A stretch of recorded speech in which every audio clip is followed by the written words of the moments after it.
எந்த மாவட்டத்துக்கு சென்றாலும் நம்மளுடைய 81 பேர், மாநில வழக்கறிஞர் அணி 11 பேர், கழக செயலாளர்கள் 1680 பேர், 8580 பேர், 8580 பேர், 8580 பேர்,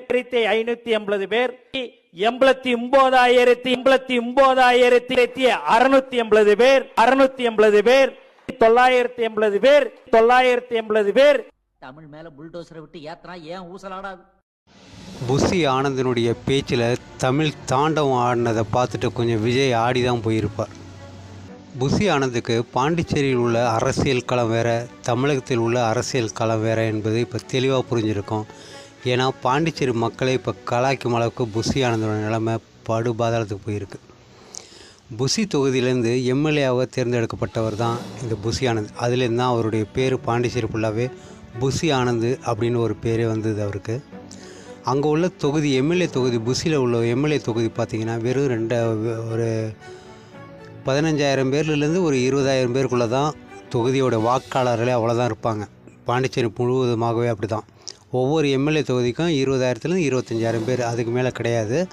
இதுதான் ஒரு எம்எல்ஏவோட தொகுதி. இங்கே கவுன்சிலருக்கே 3000 4000 அந்தளவு, ஒன்றியம் அந்தளவுக்கு பார்த்திங்கன்னா அவ்வளோ பேர் இருப்பாங்க. ஆனால் பாண்டிச்சேரியை பொறுத்தவரையிலையும் அவ்வளோதான். அந்த தொகுதியில் மேடையில் பேச வேண்டிய அவசியம் கிடையாது. ஒரு 4 பேரை கூப்பிட்டு ஏதோ ஒரு சைக்கிளோ அயன் பாக்ஸோ கொடுத்து இந்த மாதிரி தன்னுடைய சுற்று வட்டாரத்திலே பிரபலமாகின பிறகு எலெக்ஷனில் காசு செலவு பண்ணி கிட்டத்தட்ட ஒரு மினிமம் ஒரு 2000 3000 கொடுப்பாங்க வீட்டுக்கு. அங்கெல்லாம் ஒரு ஓட்டுக்கு 2000 3000 கொடுப்பாங்க. அதில் ஜெயிச்சு வந்தவர் தான் அந்த புஷி ஆனந்த். இவர் மட்டும் இல்லை, எல்லாருமே அப்படி தான் அங்கே பாண்டிச்சேரியை பொறுத்தவரையிலையும். ஆனால் தமிழக அரசியல் களம் என்பது பணம் கொடுப்பது ஒரு பக்கம் இருந்தாலும் தனது பேச்சாற்றல், மேடை பேச்சாற்றல் ரொம்ப முக்கியம்னு சொல்லப்படுகிறது. நார்மலாகவே ஒரு எம்எல்ஏ சாதாரணமாக பேசுகிறதுன்றது இயல்பு தான் தமிழகத்தை பொறுத்தவரையிலும். ஆனால் ஒரு கட்சியினுடைய பொதுச் செயலாளர் என்ற பொறுப்பில் இருக்கக்கூடிய புஷி ஆனந்த் பேசிய இந்த பேச்சு தான் இணையத்தில் ரொம்ப வைரலாகிட்டு இருக்கு. நம்ம கட்சி ஆரம்பித்த பிறகு எல்லா கூட்டணி கட்சி தலைவர்களும் ஓடி ஓடி வருவாங்க நம்ம பனையூருக்கு, நம்ம தான் இங்கே கிங்கு என்று நினைத்திருந்த விஜய்க்கு பேரிடியாக அமைந்துள்ளது தமிழக அரசியல் களம். அவரால் ஒன்றுமே பிடுங்க முடியாதுன்றது இப்போ நிரூபணமாகிருக்கு. ஒட்டுமொத்தமாக இந்த அணில் குஞ்சுகளை, குறிப்பாக இந்த அணில் குஞ்சுகளை வச்சுட்டு எதுவுமே பண்ண முடியாத பொழுது அந்த அளவுக்கு திக்கி திணறி தான் போயிருக்காரு இந்த தாவேகா தலைவர் விஜய்.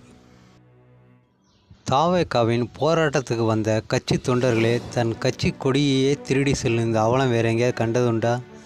இது விஜய் கட்சியிலையும் இந்த விசிக மட்டும்தான் நடக்கும். கம்பியை திருடுறது, கட்சி கொடியை திருடுறது, சேரை வீட்டுக்கு தூக்கிட்டு போகிறது, இந்த திராவிட கூட்டங்களுடைய சித்தாந்தத்தில் இந்த விஜய் கட்சியும் சிக்கி திணறிக்கிட்டு இருக்கு. இந்த அணில் குஞ்சில் வச்சுட்டு விஜய் என்ன தான் செய்ய போகிறாருன்னு தெரில. போக போக தான் இருக்கும் தாவேகாவுடைய நிலைமை.